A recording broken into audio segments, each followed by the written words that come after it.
didn't find out the truth in a dramatic way. No shouting, no confrontation, no sudden confession. It came quietly, hidden inside a thin white envelope that arrived on a Tuesday afternoon, the kind of mail most people open without thinking. Before I continue, let me ask you something. Where are you listening from right now?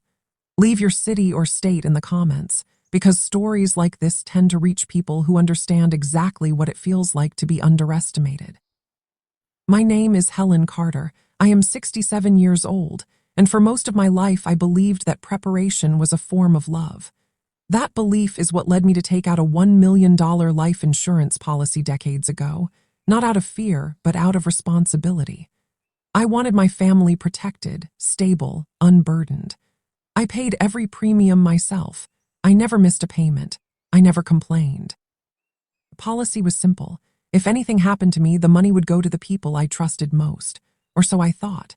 That Tuesday, the envelope contained a routine annual statement until I noticed something that made my hands go still. The beneficiary name wasn't mine anymore. It wasn't my husband's either. It was someone else.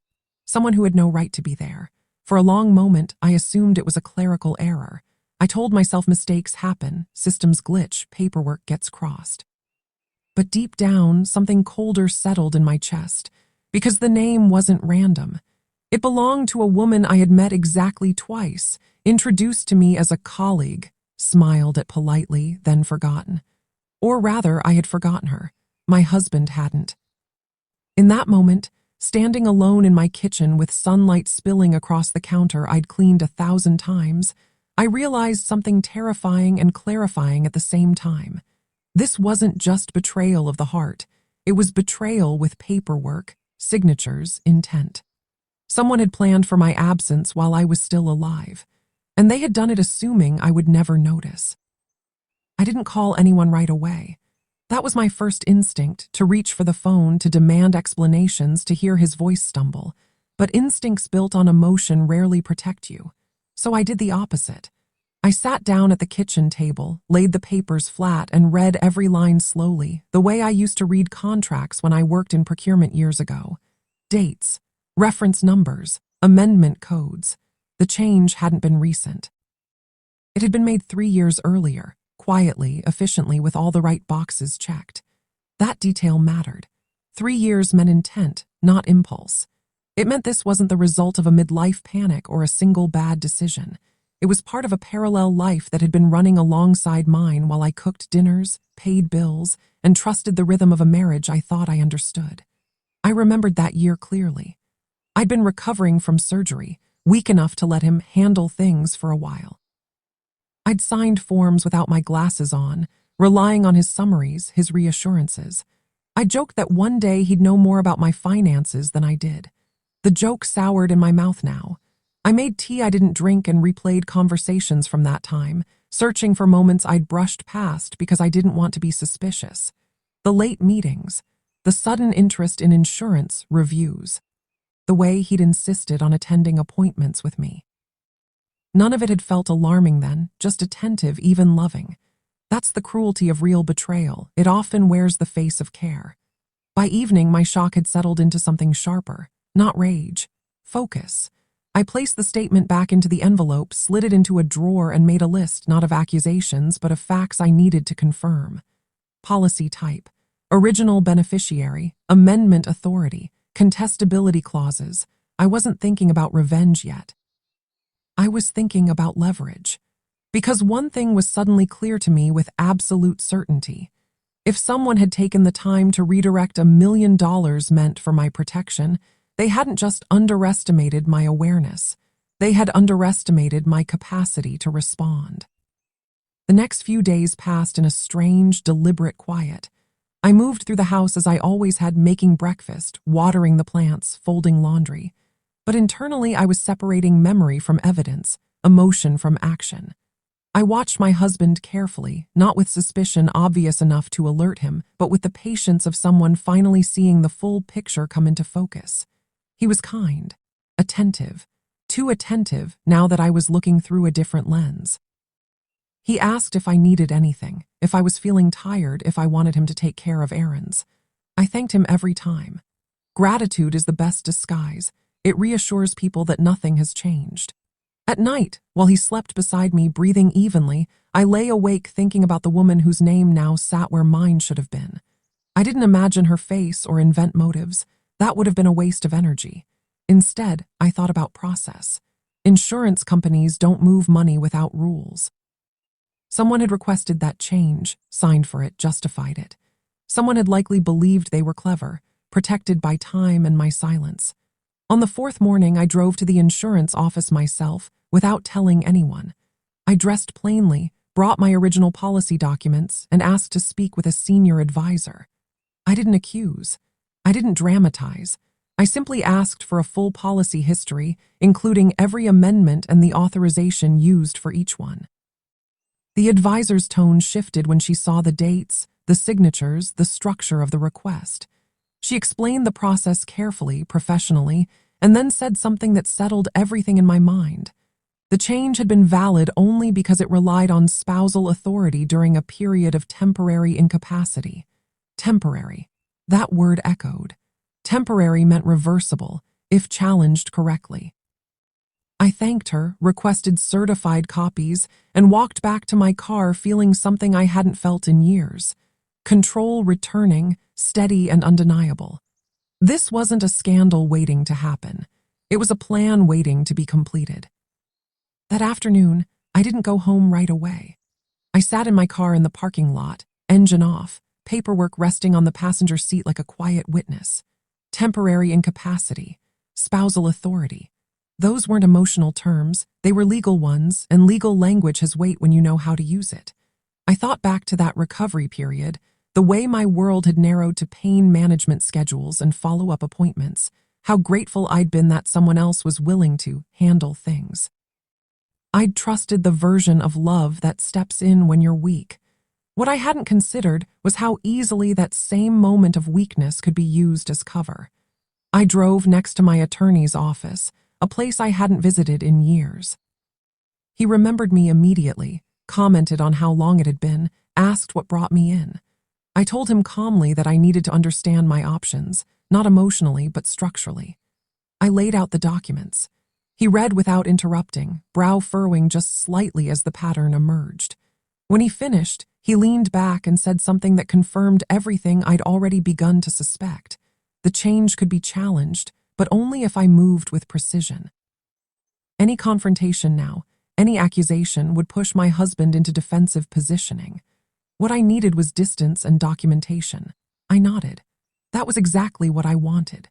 We mapped out steps quietly. Additional evaluations confirming capacity, a notarized statement of intent, and most importantly, an immediate restructuring of my broader estate so the insurance policy would no longer stand alone.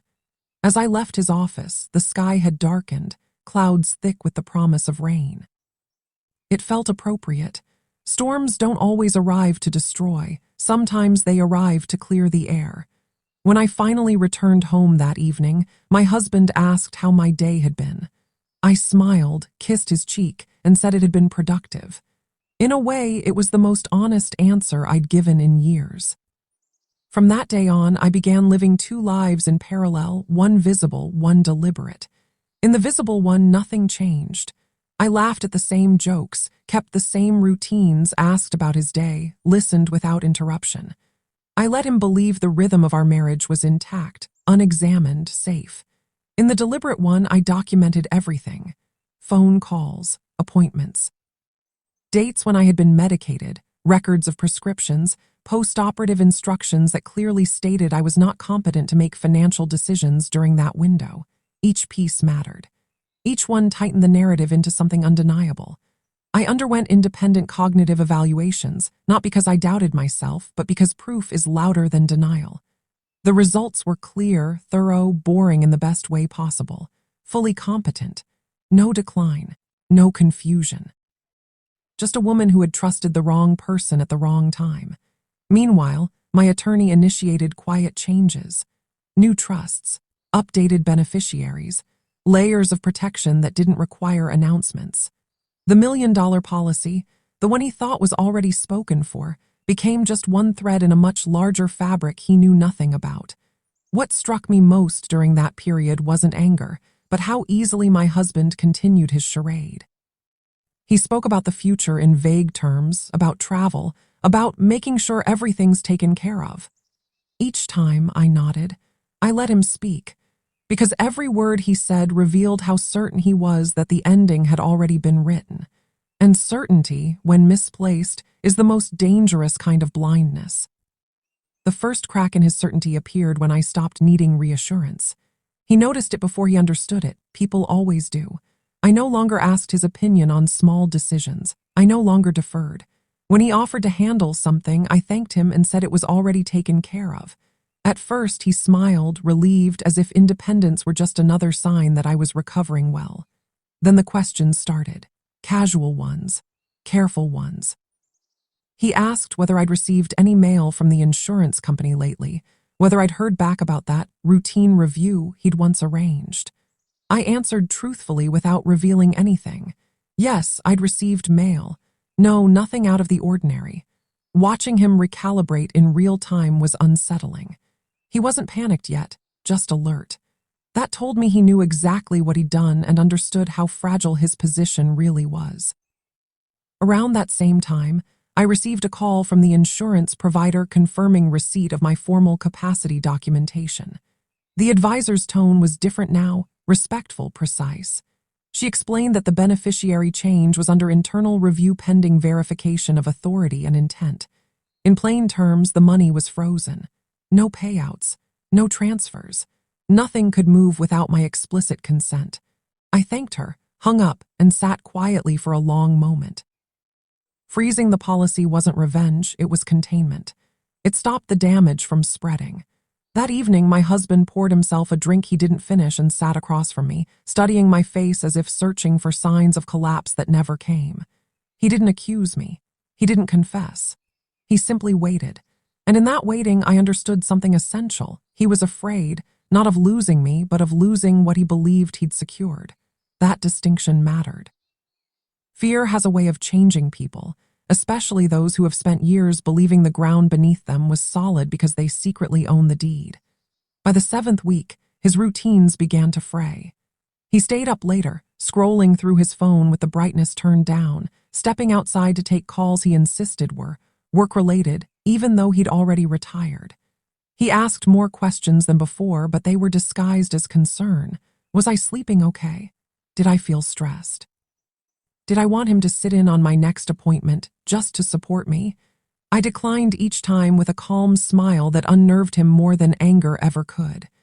Behind the scenes, I was assembling something far more durable than suspicion.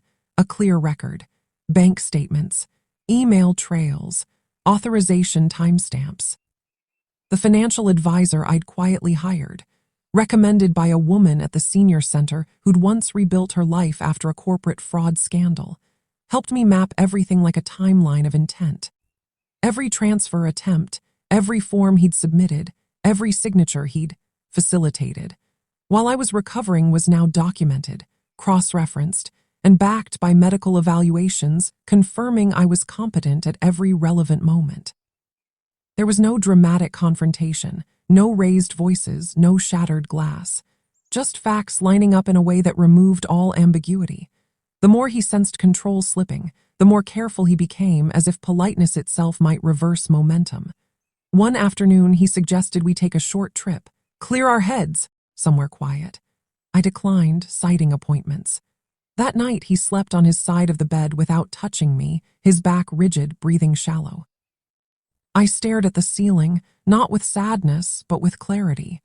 This wasn't the man I had loved for decades. It was the man who had waited decades. And now that the waiting had failed, he didn't know what came next. The shift became visible to everyone else before it was ever acknowledged between us. Friends started asking careful questions, the kind that come wrapped in casual tones but carry concern underneath. "Is everything okay at home?" one neighbor asked while we stood by the mailbox, her eyes flicking briefly toward our front door. At a family barbecue. His sister pulled me aside and whispered that he seemed on edge lately, that he wasn't himself.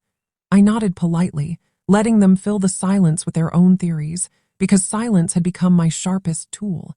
Meanwhile, I moved forward methodically. I updated beneficiaries. I separated accounts. I placed legal safeguards where trust had once lived. Each step felt less like revenge and more like reclaiming oxygen after years of shallow breathing. What surprised me most wasn't his anger, it was his confusion. He truly believed he was entitled to what he'd tried to take, as if proximity to my life had slowly rewritten ownership in his mind. One evening, unable to contain himself any longer, he asked directly if I was planning something. The question hung in the air between us like smoke. I looked at him for a long moment, long enough for doubt to settle into his posture, and then I answered honestly but incompletely. I'm making sure my future is protected. Nothing more, nothing less. That was when fear finally crossed his face, not fear of losing money, but fear of losing narrative control. For the first time, he wasn't the one shaping reality. He didn't know which version of me would walk into the room next. The wife he'd underestimated, or the woman who had learned, quietly and thoroughly, exactly how power actually works. The confrontation I had once imagined never came in the way movies promise. No shouting, no slammed doors, no dramatic confessions. Instead, it unfolded in fragments, through small moments that revealed everything. A misplaced document he couldn't explain. A call he ended too quickly when I entered the room. A late-night argument where his words slipped and exposed more truth than he intended. By then, I wasn't collecting evidence out of pain. I was documenting reality with a calm precision that surprised even me. What hurt the most wasn't the betrayal itself, but the casual way he assumed I would absorb it, forgive it, and continue carrying the emotional and financial weight of our life together. That assumption was the real insult. So when the final piece fell into place, confirmation that he had been diverting money into an account I wasn't meant to see, I didn't react. I didn't cry. I didn't confront him. I simply closed my laptop and felt something inside me settle, solid and irreversible. That night, while he slept, I sat at the dining table under the dim kitchen light and reviewed everything I had prepared. Legal filings, timelines, contingencies. It felt less like plotting revenge and more like finishing a long-delayed act of self-respect. I understood then that the most powerful shift had already happened. I no longer needed him to admit anything. I no longer needed justice to look dramatic. The balance of power had quietly changed, and he hadn't even noticed the moment it tipped. The end didn't arrive with noise, it arrived with clarity. When the truth finally surfaced publicly, it wasn't because I exposed him in anger, but because I allowed the systems he had underestimated to do what they were designed to do. Auditors asked questions. Lawyers followed paper trails. Accounts were frozen, then untangled, then reassigned. By the time he realized what was happening, the narrative was no longer his to control. He stood stunned, trying to explain decisions he had never expected to justify, while I sat quietly, composed, watching consequences unfold with the same patience I once gave to his excuses. There was no triumph in my chest, no thrill, only relief. I had reclaimed my name, my finances, my future. Revenge, I learned, doesn't always look like punishment. Sometimes it looks like freedom. Walking away with my dignity intact, my resources secured, and my voice finally heard was the most powerful statement I could make. And as I closed that chapter, I understood something essential. Betrayal only wins when it teaches you to doubt yourself. I refused that lesson. Instead, I chose one far more lasting, the knowledge that silence is not weakness, patience is not submission, and when a woman decides to stand fully in her truth, the reckoning doesn't need an audience. It simply needs resolve. If this story resonated with you, if you've ever been underestimated, betrayed, or quietly tested, remember this: your patience is power when it's guided by clarity. Don't let anyone convince you that silence means weakness or that dignity has no strength. If you believe in stories that reveal truth, resilience, and the calm power of reckoning, subscribe to Silver Reckoning Hub and join a community that understands one thing deeply: real justice doesn't shout, it stands.